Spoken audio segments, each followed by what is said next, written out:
জন্য প্রশাসনের পক্ষ থেকে যে তৎপরতা দেখিয়েছিল, প্রশাসনের মধ্যে থাকা ব্যক্তি আমাকে প্রচণ্ড জোরে আঘাত করে, আমি বুকে অত্যন্ত চোট পাই। তৎকালীন রিলিফ করার জন্য আমি হসপিটালে গিয়েছি, ট্রিটমেন্ট চলছে, কিন্তু আমাকে এখানে ডাক্তার দেখানোর প্রয়োজন আছে। এবং সাথে সাথে আপনারা জানেন আমাদের কামরুজ্জামান ভাই একজন সিনিয়র মোস্ট লিডার, তিনিও শারীরিকভাবে অসুস্থ হয়ে পড়েছেন। তাই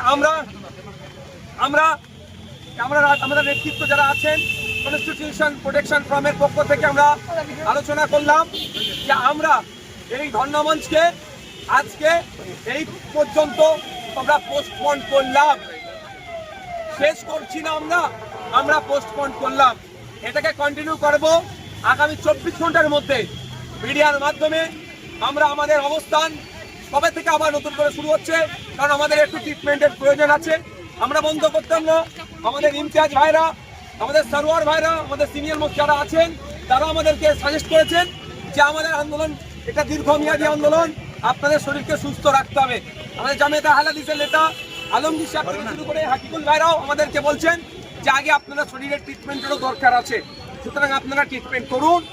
আমরা দ্রুত এবং একটা ডেট নিয়ে আপনাদেরকে 24 ঘন্টার মধ্যে জানাবো, এবং কালকে আমরা ডাক্তার দেখাবো, আমাদের অবস্থানটা ক্লিয়ার হবে। আপনাদের কাছে অনুরোধ করছি, এই লড়াই একদিনের লড়াই নয়, এই লড়াই আমাদের দীর্ঘদিনের লড়তে হবে।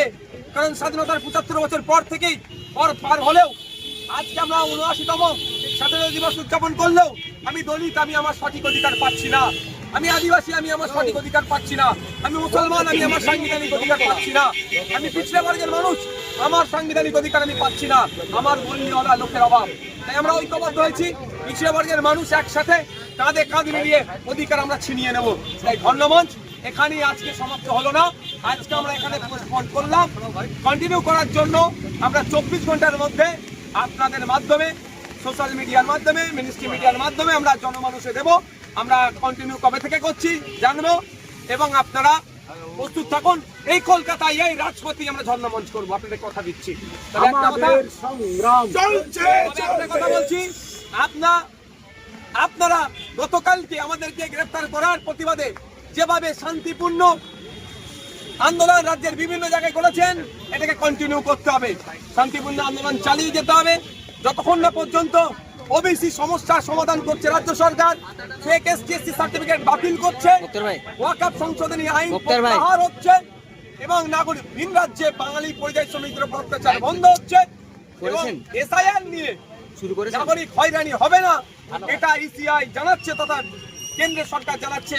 আমাদেরকে বিভিন্ন অঞ্চলে, বিভিন্ন মহল্লায়, বিভিন্ন বুথে, বিভিন্ন জেলাতে, বিভিন্ন শহরে এই আন্দোলন আমাদেরকে চালিয়ে যেতে হবে। ইনকিলাব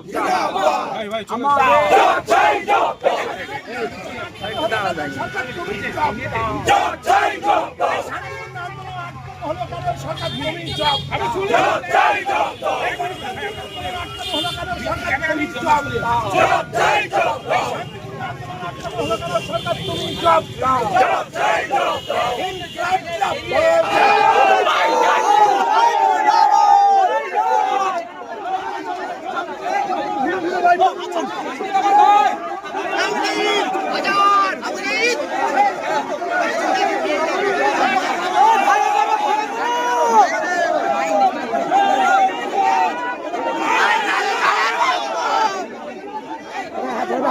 বড় করে